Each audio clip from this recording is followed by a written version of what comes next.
Hi students, आज experiment ताप उत्पादी और ताप शोषी प्रतिक्रिया। एक्सपेरिमेंट पाई एसिटिक एसिड, एमोनियम हाइड्रोक्साइड एक टेस्ट ट्यूब और एक टेम्परेचर सेंसर नेबा। टेम्परेचर सेंसर लीड टी टेस्ट ट्यूब बाहर अटैच करिबा। ड्रपर द्वारा किछि एसिटिक एसिड नहीं टेस्ट ट्यूब मध्य रखिबा।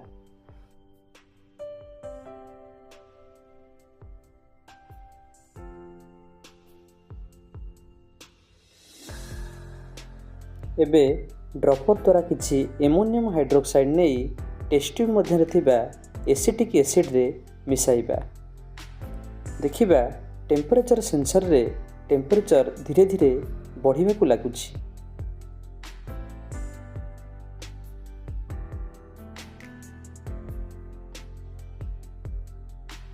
एही प्रतिक्रिया रे तापमात्रा वृद्धि पाइबा हेतु एही प्रतिक्रिया को ताप उत्पादी बा एक्जोथर्मिक रिएक्शन कहा जाए। परवर्ती एक्सपेरिमेंट ताप शोषी प्रतिक्रिया।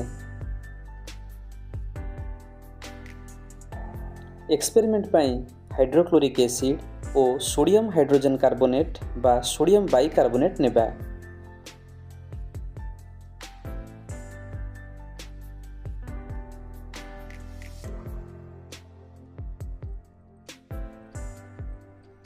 ड्रपर द्वारा किछि हाइड्रोक्लोरिक एसिड नहीं टेस्ट ट्यूब मध्य रखिबा।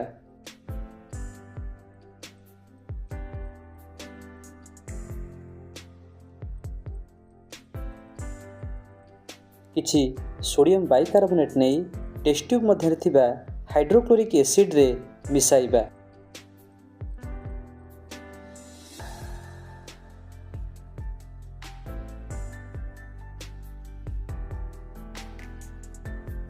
हाइड्रोक्लोरिक एसिड और सोडियम बाइकार्बोनेट प्रतिक्रिया फल तापमात्रा धीरे धीरे कमुथिबार आमे टेम्परेचर सेंसर रु ऑब्जर्व करि परिबा।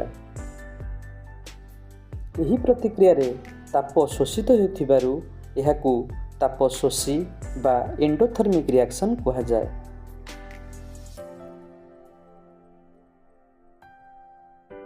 एही एक्सपेरिमेंट रु आमे सिखिले जेउ रासायनिक प्रतिक्रिया रे ताप निर्गत होइथाय ताहाकू ताप उत्पादी बा एक्जोथर्मिक रिएक्शन कहा जाए और जेउ रासायनिक प्रतिक्रिया रे ताप शोषित होइथाय ताहाकू ताप शोषी बा एंडोथर्मिक रिएक्शन कहा जाए।